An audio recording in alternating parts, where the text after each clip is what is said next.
Praise lord. దేవునికి మహిమ కలుగును గాక. యేసుక్రీస్తు అశ్రేష్టమైన నామంలో మీకు అందరికీ శుభవందనాలు తెలియజేస్తున్నాను. ఉదయకాల సమయమన్నా మరి పరిశుద్ధ గ్రంథంలో కొన్ని మాటలు మనము ధ్యానం చేసుకుందాము. మరి మార్కు సువార్త 5వ అధ్యాయము 29వ వచనాన్ని మనం చదువుకుందాం. మార్కు సువార్త 5వ అధ్యాయము 29వ వచనాన్ని మనం చదువుకుందాం. మరి ఉదయకాల సమయంలో దేవుని వాక్యాన్ని ధ్యానం చేసుకుందాం, చదువుకుందాం.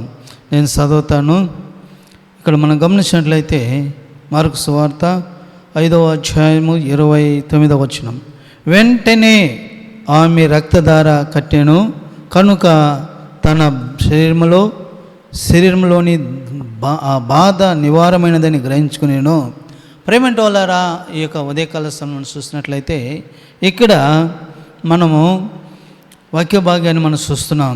వెంటనే ఆమె రక్తధార కట్టెను కనుక తన శరీరంలోని ఆ బాధ నివారమైనదని గ్రహించుకునేను.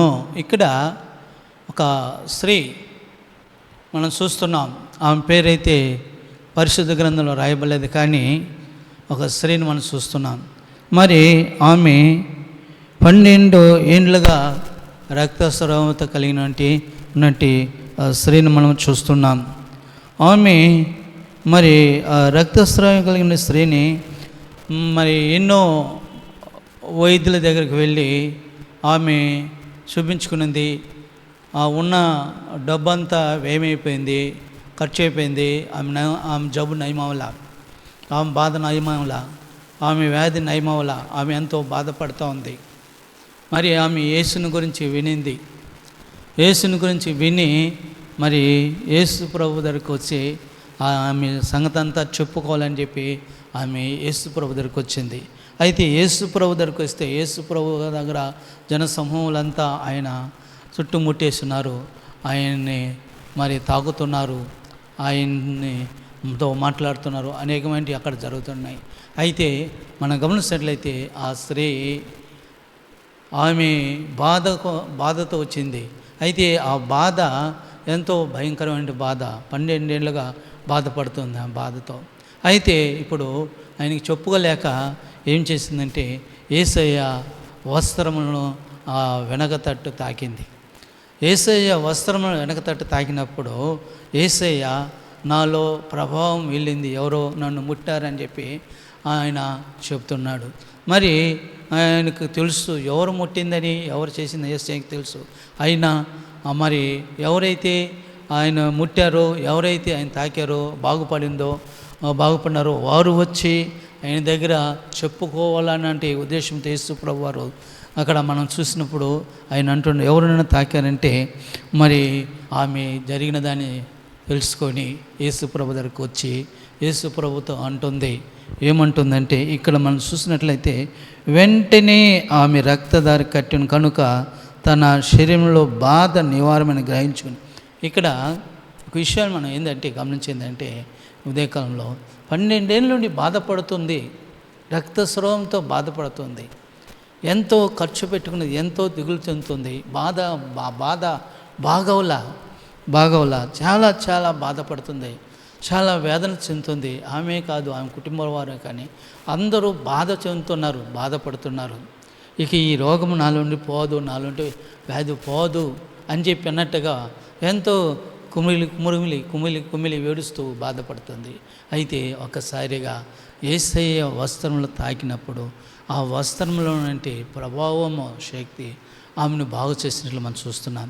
ఇప్పుడు వెంటనే ఆమె రక్తధార కట్టింది, ఆమెలో ఉన్న బాధ నివారమైందని ఆమె ఏం చేస్తుందంటే గ్రహించుకుంటుంది. ఆమె ఏమేం చేసుకుంటుందంటే అర్థం చేసుకుంటుంది.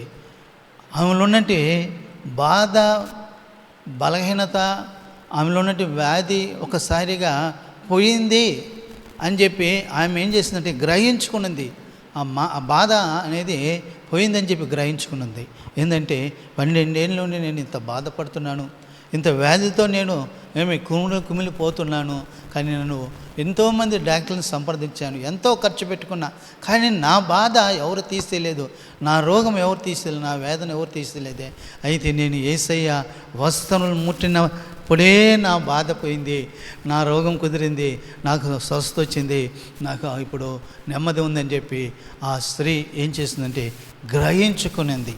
గ్రహించుకున్నది. చూసారా ప్రేమంటోలారా, యేసయ్య మాట వినగానే, యేసయ్యలో మనం జీవించగానే, యేసయ్యను మనము అనుభవించగానే మనలున్న బాధలు, మనకున్న కష్టాలు, మనకున్న ఇబ్బందులన్నీ కూడా పోతాయి. అది మనం గ్రహించుకోవాలా. గ్రహింపు లేకుండా నువ్వు ఎన్నిసార్లు మందిరానికి వచ్చి, ఎన్నిసార్లు వాక్యం విని, ఎన్నిసార్లు బైబిల్, ఎన్నిసార్లు ప్రార్థన చేసి, నాకు ఇంకా ఈ వ్యాధి పోలేదే, నాకు ఈ బాధ పోలేదే, నాకు ఈ కష్టం పోలేదే అని చెప్పి అనుకుంటే ఏం ప్రయోజనం లేదు. కానీ నువ్వు గ్రహించుకోవాలా. ఏంటి, నాకున్న బాధ, నాకున్న వేద, నాకున్న సమస్తము పోయింది. ఎందువల్ల పోయింది? యేసయ్య దగ్గరికి వచ్చిన తర్వాత, యేసయ్య మాటలు విన్న తర్వాత, యేసయ్యను ప్రార్థించిన తర్వాత యేసయ్య నన్ను బాగు చేస్తాడు, నా బాధను తొలగించాలని చెప్పి గ్రహించుకోవాలా. గ్రహింపు లేదు, చాలామందికి గ్రహించుకోరు. పలానా డాక్టర్ దగ్గరికి పోయినాను, ఆ డాక్టర్ మందులు ఇచ్చి చేస్తే నా రోగం కుదిరైంది. లేకుంటే ఆ వైద్యుడి దగ్గరికి పోయినాను, ఆ వైద్యుడు ఇచ్చిన మందులకు నాకు బాగైంది, ఇట్లా చెప్పుకుంటూ ఉంటారు. యేసయ్య బాగా చేస్తాడు, యేసయ్య నాకు స్వస్థ ఇచ్చాడు, యేసయ్య నన్ను నా సమస్యలు తీర్చాడు అని చెప్పి అనుకోడు. ఈరోజు ఒక బిడ్డకు లేకుంటే ఒక కుమార్తెకి వివాహం జరగలేదు. వివాహం జరగాలంటే యేసయ్య ద్వారా జరుగుతుంది, యేసయ్య దాన్ని జరిపిస్తాడు అని గ్రహించుకోవాలా. నా ఆర్థిక ఇబ్బంది, నా సమస్యలో యేసయ్య తీరుస్తాడు, నాకు యేసయ్య నాకు గర్భఫలం ఇస్తాడు, నాలో నుండి వేదన తీసేసి నాకు గర్భఫలం ఇస్తాడు యేసయ్య అని చెప్పి గ్రహించుకోవాలా. యేసయ్య నాకు ఇల్లు కట్టించాడు, యేసయ్య నాకు సమస్తం చేస్తాడు, యేసయ్య నాకు చేస్తాడని గ్రహించుకోవాలా. గ్రహించుకున్నప్పుడు నీ హృదయంలో నువ్వు అర్థం చేసుకుని తెలుసుకున్నప్పుడు నీకున్న సమస్యలు, నీకున్న ఇబ్బందులు, కష్టాలన్నీ కూడా యేసయ్య తీసేస్తాడు. ఇప్పుడు ఆ స్త్రీ 12 ఏళ్ళ నుండి రక్తస్రావం బాధపడుతుంది, డాక్టర్ సంప్రదించింది, ఖర్చు అయిపోయింది, అన్నీ అయిపోయింది. ఇప్పుడు యేసుని గురించి వినింది, యేసు దగ్గరికి వచ్చి ఆయన వస్త్రం చెంగు ముట్టినప్పుడు బాగుపడినాయని చెప్పి వెంటనే ఆమె ఏంది గ్రహించుకుంది. అంటే నేను ఇంత ఖర్చు పెట్టుకొని ఇంత బాధపడుతున్నప్పటికీ ఏది నన్ను బాగు చేయలేకపోయింది, ఏది నాకు సహాయం చేయలేకపోయింది, నాకు ఆరోగ్యం ఇవ్వలేకపోయింది. అయితే యేసయ్య వస్త్రం ముట్టగానే నేను వెంటనే బాగుపడినాను అని చెప్పి ఆమెలో ఆ గ్రహింపు వచ్చింది. నా బాధ పోయింది, నా వేదన పోయింది, నా సమస్య పోయింది అని ఆమె గ్రహించుకున్నది. ఈరోజు చాలామంది మందల మీటింగ్లు పెడుతుంటారు, మందల పోతూ ఉంటారు, మీటింగ్లు పోతూ ఉంటారు, కానీ గ్రహింపు లేదు. వింటూ ఉంటారు, గ్రహింపు లేదు. చూస్తూ ఉంటారు, గ్రహింపు లేదు.